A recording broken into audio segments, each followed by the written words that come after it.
So, hi everybody. I am sitting here with my dear Uncle Don, who I have been spending lots of time with over the last, 6 or so months of this year, 7 months maybe. And over the course of all this time, we've had many inspiring and informational and deep and very heartwarming conversations. One of the things that I really have come to learn about my uncle that I really love is that he has a very vivid imagination and is very perceptive. He has an uncanny ability to remember his dreams in vivid detail. And I think some of them could actually be screenplays for sci-fi movies. That's how amazing they are. So I've had a wonderful time, I've spent a lot of wonderful time with my uncle.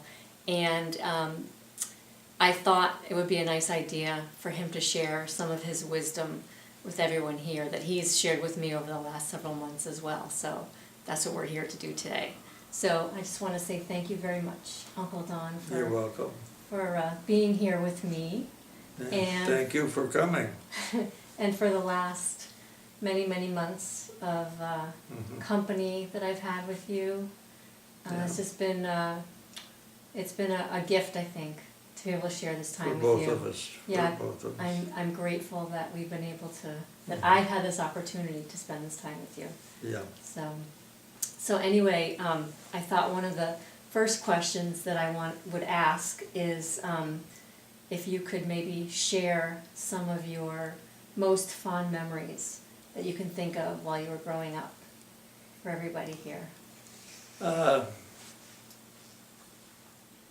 being with my mother and father on our farm in Washington State, one thing, and having 5 other siblings roundabout. That gave us a good deal of variety in our thinking, and rounded out our understanding of other people's wants and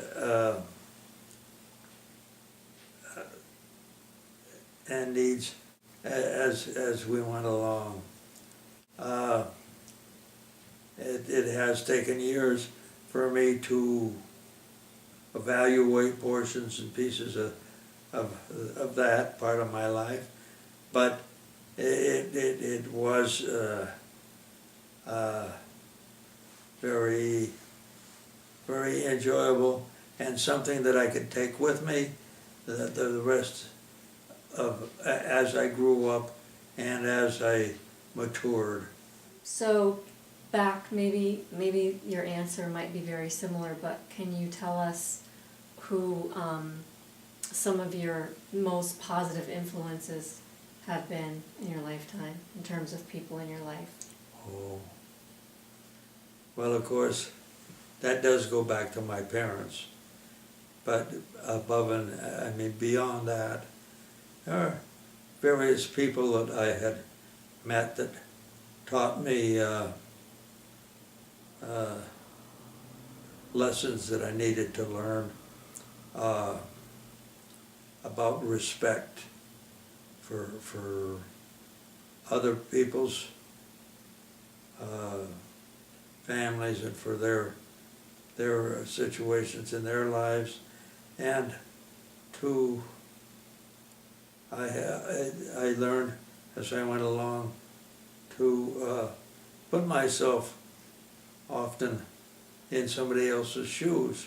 How would they feel if some pipsqueak had some remark that was out of place, and how would I react to it? Well,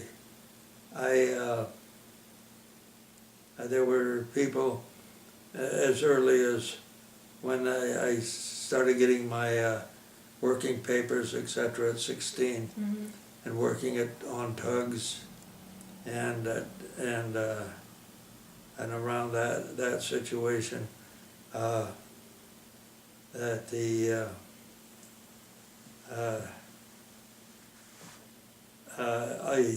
I thought as a 16-year-old boy would be thinking, and even prior to that, and on a farm, I really respected this man on the farm. He was the son of the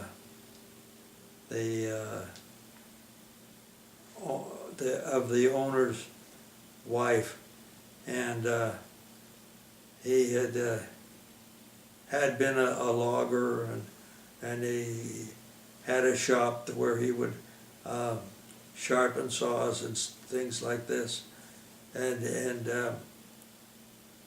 I thought the most of him because he could tell yarns and stories and about his life and what it had been like, and at that time I was about 15 or something like that. I thought I knew everything, and this little, and I thought of her as a little old lady at that time. She was very small, up at 4 o'clock in the morning, and out to the barn to milk the cattle and feed them and do the work around the barn and get that going good, and then off into the house to make a sumptuous breakfast. That breakfast was a meal and a quarter. Really, really, always good and lots of it. And I was well liked there until I started getting to having a wise mouth about some things. And I didn't give her respect that I should have. Well, I got reprimanded, and it broke my heart to have my buddy really, really tell me off. But it was necessary. And you learned. Huh? You learned from that experience? Yes, I learned from that experience, indeed. And did you carry those lessons forward? Oh, I still remember them today, yeah. Well, that was one person that had impressed me. I've had many more, and one of the most recent was just not too many years ago. This gentleman, he had 4 strokes.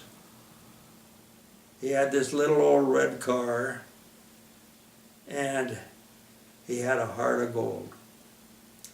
He was a big man, had been a very, very powerful man. He had such a kind, generous personality. And if anybody needed a ride downtown to go shopping, I'll give you a ride. Sure enough, glad to do it. Off he'd go and go down. And he was so appreciative of anything you happen to do. And here's a guy that helped everybody. He really, really did. Well, that was one person that had impressed me.